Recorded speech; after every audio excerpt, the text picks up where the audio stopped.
नमस्कार, मैं हूं मनोज वर्मा और आप देख रहे हैं अटेंशन। और अटेंशन में बात होगी उपचुनाव की बारी, तेज हुई तैयारी। जी हाँ, जल्दी बुधनी और विजयपुर सीट पर उपचुनाव की तारीखों का ऐलान हो सकता है। इन दोनों सीट पर होने वाला चुनाव बेहद रोमांचक होगा, और खासकर विजयपुर का, क्योंकि ये कांग्रेस के कब्जे वाली सीट रही है। लेकिन रामनिवास रावत के बीजेपी में आने के बाद अब समीकरण बदल सकते हैं। खैर, दोनों ही दल इन सीटों को जीतने के लिए अपनी रणनीति को धार देने में लगे हैं। लेकिन सवाल यह है कि कांग्रेस इस चुनाव में बीजेपी को कितनी टक्कर दे पाएगी, और क्या उपचुनाव दोनों दल के लिए अपनी रणनीति को टेस्ट करने का भी एक अच्छा मौका होगा। आज चर्चा इन्हीं सवालों के आसपास करेंगे, लेकिन देखिए पहले ये रिपोर्ट।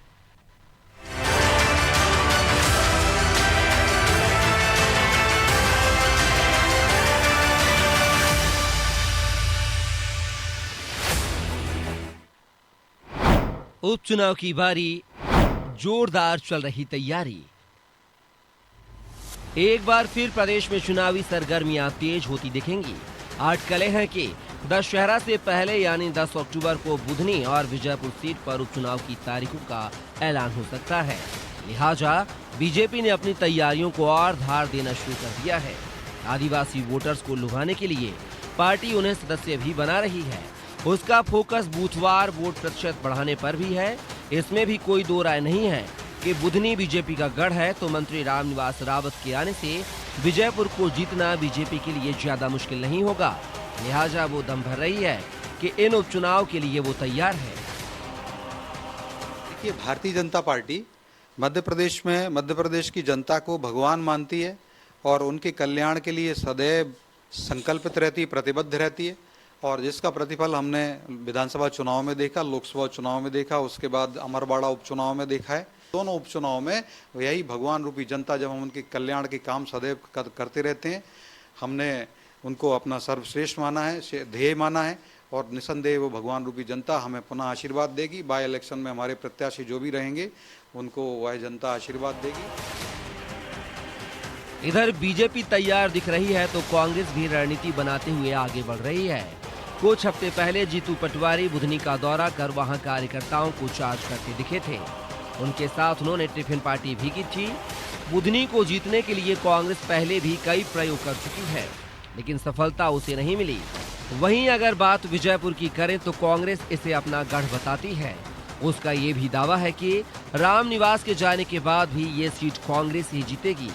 आने वाले दिनों में यहाँ जीतू पटवारी के साथ दूसरे नेताओं के भी दौरे होंगे। देखिए, कांग्रेस पार्टी पूरी तरह से तैयार है दोनों उपचुनाव के लिए। हम तो ऐसा मानते हैं कि भारतीय जनता पार्टी डरी हुई है, तभी विजयपुर उपचुनाव के पहले ही इन्होंने जो इनका संभावित प्रत्याशी है रामनिवास रावत जी, उनको मंत्री पद का दर्जा दे दिया है, उनको कैबिनेट मंत्री बना दिया है। अगर ये इतने निडर होते और इनको डर नहीं होता तो निडर होकर चुनाव लड़ते। इन्होंने मंत्री बनाकर चुनाव लड़ रहे हैं। और जहां तक बुधनी की बात है, चाहे बुधनी हो विजयपुर हो, दोनों सीटों पर कांग्रेस पार्टी का परचम लहराएगा। उपचुनाव तो बिना सीट पर भी होना है, लेकिन कांग्रेस छोड़कर बीजेपी में शामिल हुई विधायक निर्मला सप्रे ने अभी तक इस्तीफा नहीं दिया है। लिहाजा बिना सीट पर उपचुनाव इन दोनों सीटों के साथ होगा, ये कंफ्यूजन बना हुआ है। खैर, इन चुनावों से प्रदेश की सत्ता में न कोई आएगा न कोई जाएगा, लेकिन इसके बाद भी ये चुनाव काफी अहम होंगे।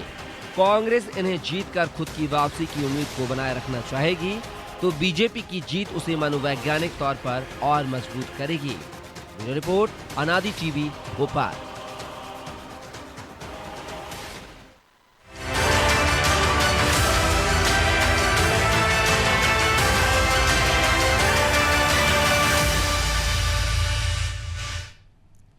तो इसी पर चर्चा करने के लिए हमारे साथ जुड़ गए हैं वरिष्ठ पत्रकार रंजन श्रीवास्तव और हमारे सहयोगी प्रभु पटेरिया ब्रजेश चौक से।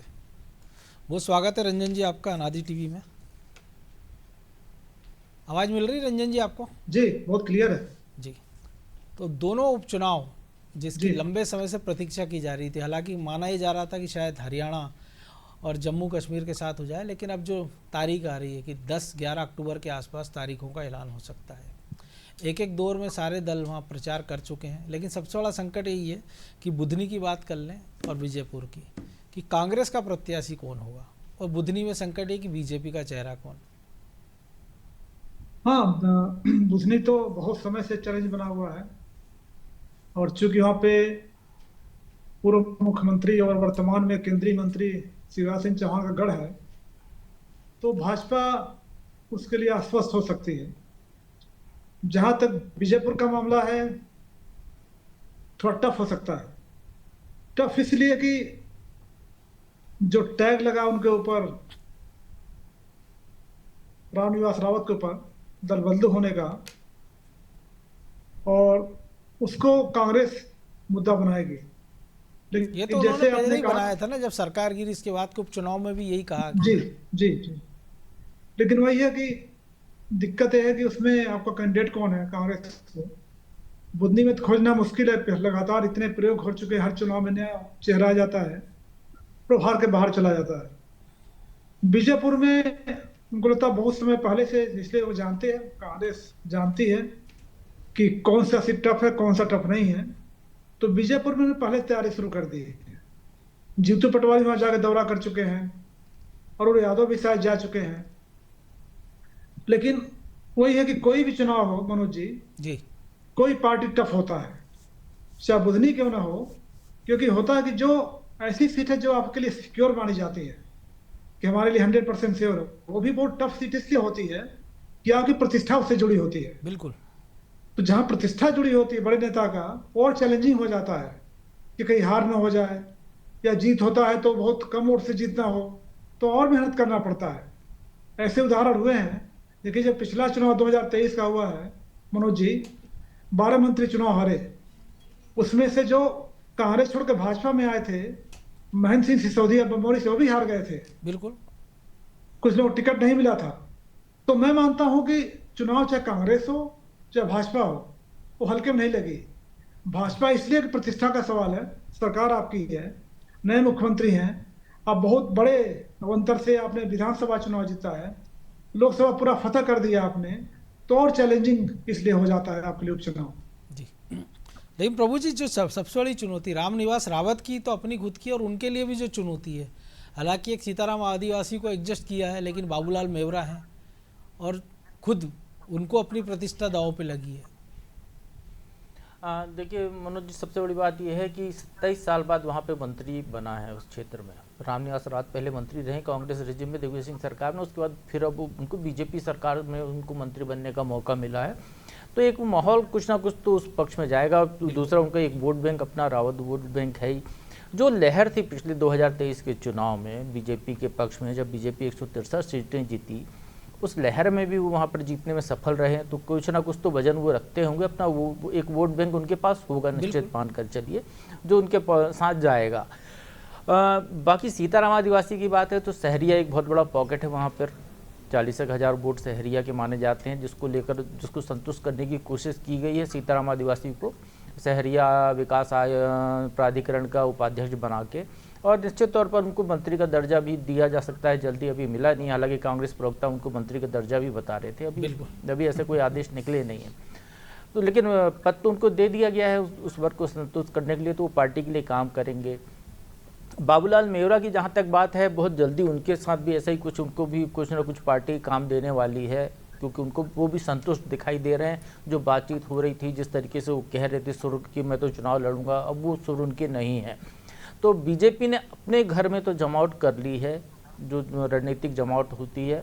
एक बड़ा बात और कि वो नरेंद्र सिंह तोमर का क्षेत्र है और बहुत खासा प्रभाव वो वहाँ पर रखते हैं, तो निश्चित तौर पर वो भी एक फैक्टर यहाँ पर काम करेगा। तो हम ये कह सकते हैं कि रामनिवास रावत की जो प्रति जो इंकम्बेंसी है वहाँ पर, लोगों की जो नाराजगी का भाव जो होगा, उसको प्लस करने के तरीके पूरे बीजेपी ने इस्तेमाल कर लिए हैं। बाकी पूरी सत्ताधारी दल है, तमाम मंत्री हैं, पूरे संसाधनों के साथ यदि चुनाव मैदान में उतरते हैं तो निश्चित तौर पर चुनाव रोचक रहेगा। तेंदुपत्ता जैसे वितरण जैसे कई कार्यक्रम भी किए जी, वहाँ पर मुख्यमंत्री के भी मुख्यमंत्री की भी सक्रियता वहाँ पर लगातार है।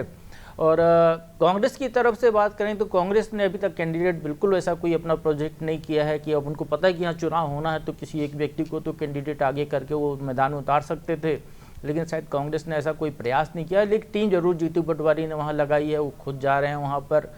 तो कोशिश कांग्रेस की है नाराजगी को भुलाने की, नाराजगी को भड़काने की। एक जो निर्दलीय प्रत्याशी पिछली बार 40,000 वोट जीते थे, मल्होत्रा जी, मुकेश मल्होत्रा नाम है शायद जी, तो वो जो है पहले बीजेपी में आए थे, बीजेपी ने उनको संभाल के नहीं रख पाई, वो जो है अब कांग्रेस में है। तो 40,000 वोट उन्होंने पाए थे, तो एक वो शायद बीजेपी कांग्रेस की तरफ से बीजेपी के मुकाबले पे उम्मीदवार हो सकते हैं, लेकिन ऐसा उनका नाम नहीं एक ले रहे, अनुमान। लेकिन कांग्रेसी दबे स्वर में तो ये कह रहे हैं कि ट्राइबल उम्मीदवार हो सकता है। जी, तो एक चेहरा वो हो सकता है। चेहरा हो सकते हैं, क्योंकि वो जो निर्दलीय तौर पे जो 40,000 वोट लेकर आया है, तो निश्चित तौर पर ये मान के चलिए कि ताकत तो वो रखता है, उसके प्रति समर्थन है। सिंगरौली का चुनाव इसका उदाहरण है, जो आम आदमी पार्टी की कैंडिडेट जीती है, तो पहले वो निर्दलीय ही ऐसे अच्छे खासे वोट लेकर आई थी, दूसरी बार वो चुनाव मैदान में आई तो विधायक बन गई रानी शर्मा। रानी शर्मा। तो ये स्थिति वहाँ पर दिखाई दे रही है। चुनाव बहुत रोचक होने वाला है विजयपुर का। अब रही बात उपचुनाव की, तो जैसा अभी रंजन जी कह रहे थे, उपचुनाव किसी के लिए भी आसान नहीं होता है, क्योंकि एक क्षेत्र है जिसमें तमाम नेता पूरी ताकत लगाते हैं, और वो उपचुनाव जो कि दल बदल के बाद हो रहा हो तो खासा रोचक और हो जाता है। हमने अभी देखा कि जो है अमरवाड़ा का चुनाव बीजेपी पूरे संसाधन के बावजूद बड़े मुश्किल से जीत पाई। उसको ये कहा जा रहा था कि वो तो कमलेश शाह का गढ़ है, उसके बावजूद कमलेश शाह को अपने गढ़ में ही जीतने में जो है पसीने छूट गए। आखिरी राउंड में वो जीत पाए, आखिरी राउंड में, और बहुत कम मतों के अंतर से जीत हुई है। जैसी पिछली बार हुई थी वैसी उनकी हो नहीं पाई। 3,500 वोट का अंतर रह गया था। तो ये स्थितियां वहां पर हैं। तो निश्चित तौर पर ये जो विजयपुर रोचक चुनाव होने वाला है। बुधनी के बारे में जरूर एक तरफा है, क्योंकि वहाँ शिवराज सिंह चौहान की प्रतिष्ठा दांव पर है।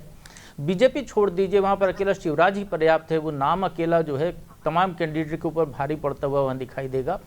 कांग्रेस ने निश्चित तौर पर वहाँ कई प्रयोग किए हैं। अरुण यादव को भी वहाँ चुनाव लड़ाया था। पिछली बार तो वो सीरियल के हनुमान को वहाँ पर चुनाव मैदान में उतार दिया था, लेकिन कोई कमाल नहीं कर पाई। एक राजकुमार पटेल ही पुराने उम्मीदवार जो दिखते हैं कि पहले कभी शिवराज सिंह का मुकाबला वो कर चुके हैं, वहाँ से विधायक रहे हैं, मंत्री भी रहे हैं, वो उनके भाई भी विधायक रहे हैं, उनका खासा प्रभाव है, उसी समाज से आते हैं। तो एक वो नाम वहाँ पर हो सकता है कांग्रेस यदि उसको इस्तेमाल करना चाहे तो। लेकिन वो अभी उनको जब यहाँ पर चुनाव मैदान में दूसरी जगह से उतारा था भोजपुर से, तो वहाँ वो हार गए थे अभी के हाल के चुनाव में।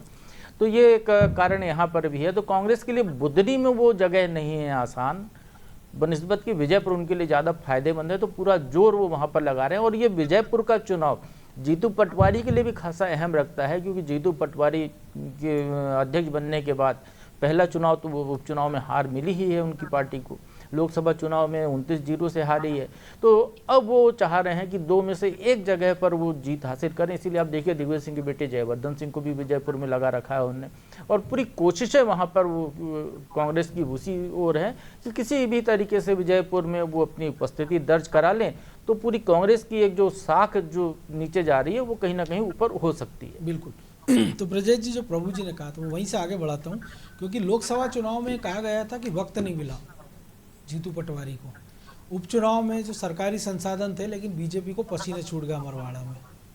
लेकिन अब पर्याप्त समय मिल गया जीतू पटवारी को, क्योंकि हमने देखे लंबे समय से सक्रिय, आमतौर पर कांग्रेस में ऐसा होता नहीं था कि चुनाव के वक्त सक्रिय होते, लेकिन आप देखिए काफ़ी पहले से बुधनी में टिफिन पार्टियाँ हो गई, 2-2, 3-3 बार विजयपुर के दौरे हो गए हैं। और तब से शुरुआत हो गई थी जब रामनिवास रावत के इस्तीफे के तुरंत बाद से, या जब इस्तीफा नहीं दिया उसके पहले से कांग्रेस सक्रिय हो गई थी।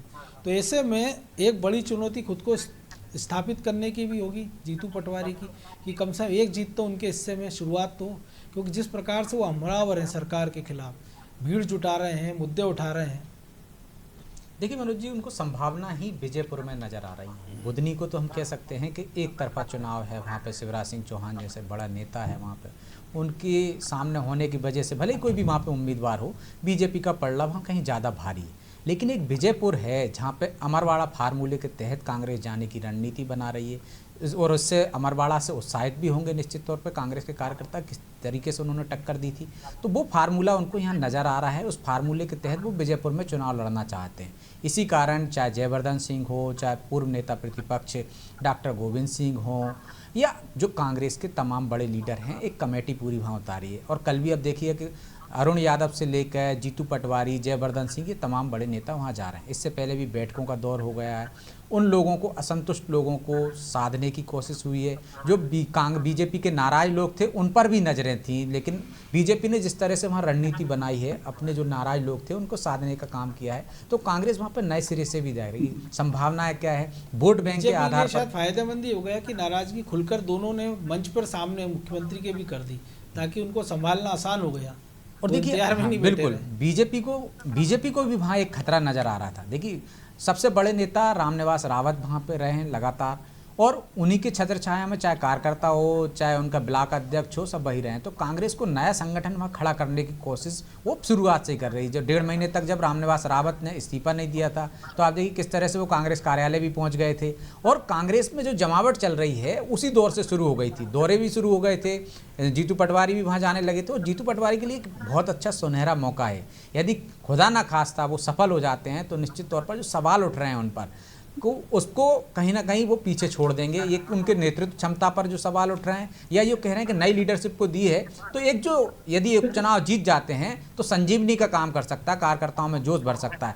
हालांकि जिस तरह से अमरवाड़ा चुनाव लड़ा है उन्होंने, और जिस तरह से वो हमलावर हैं राज्य सरकार पर, और जिस तरह की रणनीति पर काम कर रहे हैं, लगातार आंदोलन की भूमिका निभा रहे हैं, नेतृत्व कर रहे हैं, और जिस तरह से उनको एक तरह से जिम्मेदारी दी है, फ्री हैंड दे दी है एक तरह से, तो मुझे लगता है उसका फायदा मिलेगा। अब उम्मीदवार बहुत कुछ तय करेगा कि वो किस वर्ग से लाते हैं, जिन वर्गों को वो साधने की कोशिश कर रहे हैं वहाँ से लाते हैं। कांग्रेस के यदि कोई लोग रामनिवास रावत के साथ गए हैं तो वो कैसे लोग हैं, कितना प्रभावित कर सकते हैं। लेकिन जो प्रभु जी ने कहा कि वो नरेंद्र सिंह तोमर का गढ़ रहा है, रामनिवास रावत खुद उनका अपना इतना कद है, इसके बाद सरकारी संसाधन है, वहाँ मंत्री हैं तमाम जो मैदान में उतर जाएंगे। आप देखिए BD शर्मा आज ही वहाँ पे गए हैं सदस्यता अभियान को लेकर। तो बीजेपी भी लगातार दौरे कर रही है, कांग्रेस दौरे कर रही है तो कर रही है, बीजेपी के भी तमाम कार्यक्रम वहाँ से बन रहे हैं, चाहे मुख्यमंत्री का कार्यक्रम हो, चाहे BD शर्मा का कार्यक्रम हो, तमाम अन्य नेताओं के कार्यक्रम हो।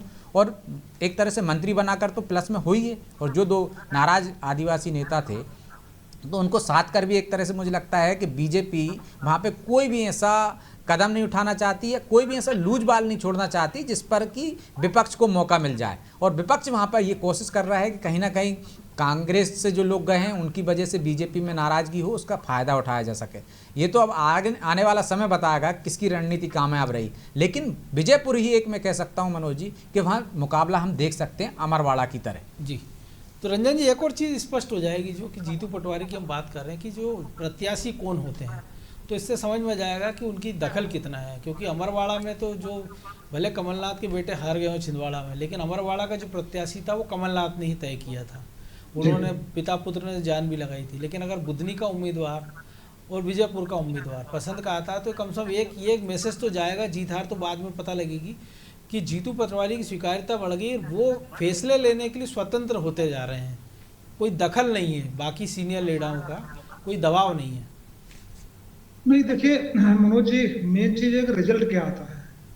वो दखल अगर हो ना हो, कौन सा कैंडिडेट आता है, उससे उनके इमेज पर फर्क नहीं पड़ेगा। जैसे ब्रजेश जी कह रहे हैं, अगर खुदा न खास्ता कांग्रेस जैसे अमरवाड़ा में उन्होंने टक्कर दिया, अगर सफलता मिल जाती है तो जाहिर है उससे भले ही वो सेंट्रल कांग्रेस लीडरशिप में चुना हो कैंडिडेट को, श्रेय तो जीतू पटवारी हो जाएगा। और जीतू पटवारी अपनी सफलता के लिए लगातार परेशान है, क्योंकि जब लोकसभा चुनाव हुआ तो बहुत सारा अपेक्ष उनको झेलना पड़ा।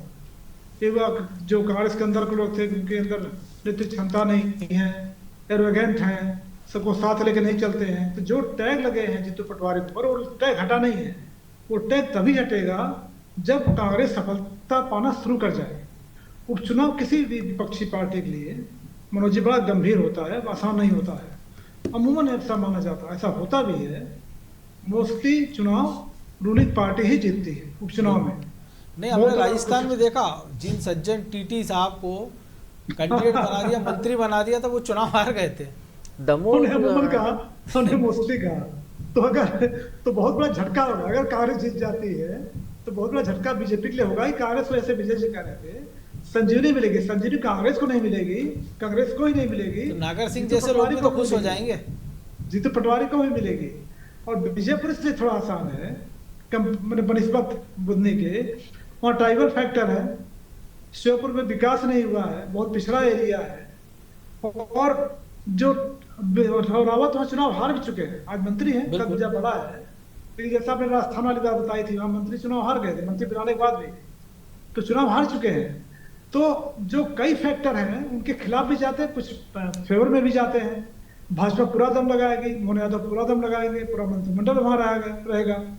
तो बहुत इंटरेस्टिंग चुनाव वाकई होगा, जैसे प्रभु जी भी कह रहे थे, बहुत रोचक चुनाव होगा। अगर कांग्रेस खुदा न खास्ता अगर चुनाव जीत जाती है तो कांग्रेस के लिए वाकई संजीवनी काम करेगा और जीतू पटवारी की लीडरशिप मिलेगा। बिल्कुल, लेकिन प्रभु जी एक पहली बीना भी बना हुआ है कि ऊंट किस करवट बैठेगा। तो संभावना है कि अभी 7वें उपचुनाव के साथ उसकी संभावना कुछ बन जाए, या फिर बीजेपी चाहेगी ठीक है 6 महीने बाद एक उपचुनाव और हो जाए।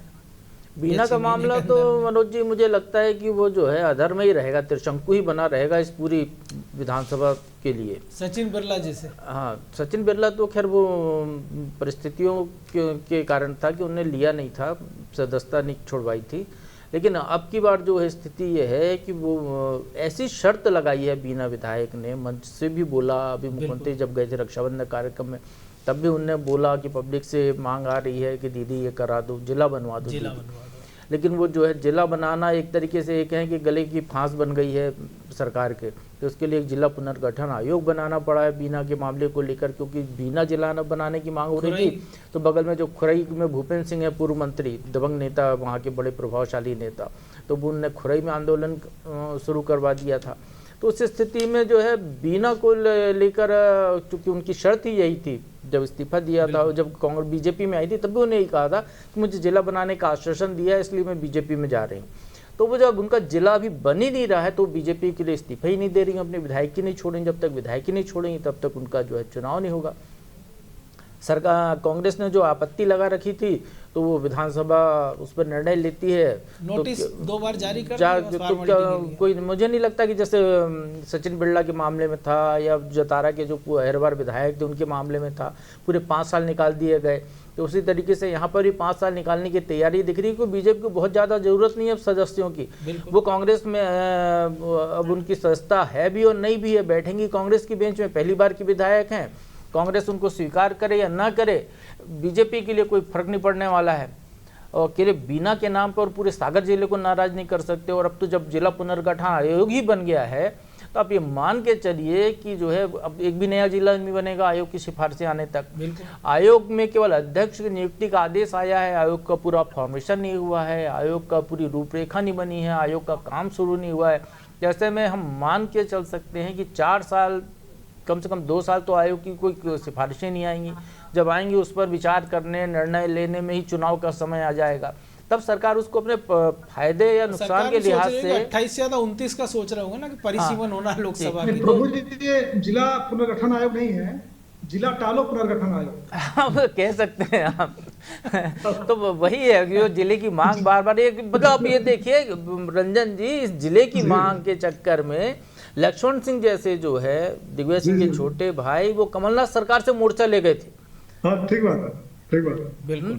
उनने जो है वहां पे गोवर्धन परिक्रमा की थी उनने, और वहां पर उनने बयान भी दिया था कि सद्बुद्धि के लिए वो यहाँ पर आए हैं। गोवर्धन परिक्रमा में ऐसी सद्बुद्धि आई कि वो सरकारी गिर गई उनके वापस लौटने के तुरंत 2-4 दिन बाद। राजस्थान में देखा कि आनंद फानंद 15-16 नए जिले बनाए कांग्रेस ने, अशोक गहलोत ने, लेकिन सरकार चली गई और अब फिर से वहाँ जिलों को कम करने की मांग उठ रही है। बहरहाल वक्त इतना ही था। बहुत धन्यवाद रंजन जी। तो निश्चित तौर पर उपचुनाव की तैयारियों की तेज हो गई हैं, लेकिन तारीखों का इंतजार है। संभावना है कि संभवतः अक्टूबर के महीने में पहले पखवाड़े में तारीखों का ऐलान हो जाए। और जिस प्रकार से दोनों दलों ने मोर्चा जमा रखा है तो चुनाव तो दिलचस्प होगा। अब सबसे बड़ी बात यह कि उम्मीदवार कौन होगा बीजेपी का बुधनी में, और कांग्रेस किससे अपने मैदान में उतारेगी, और इसके बाद जो नतीजे आएंगे वो भी बहुत कुछ कहानी बयां करेंगे। अटेंशन में आज इतना ही। मुझे दीजिए इजाज़त और आप देखते रहिए अनादि टीवी। नमस्कार।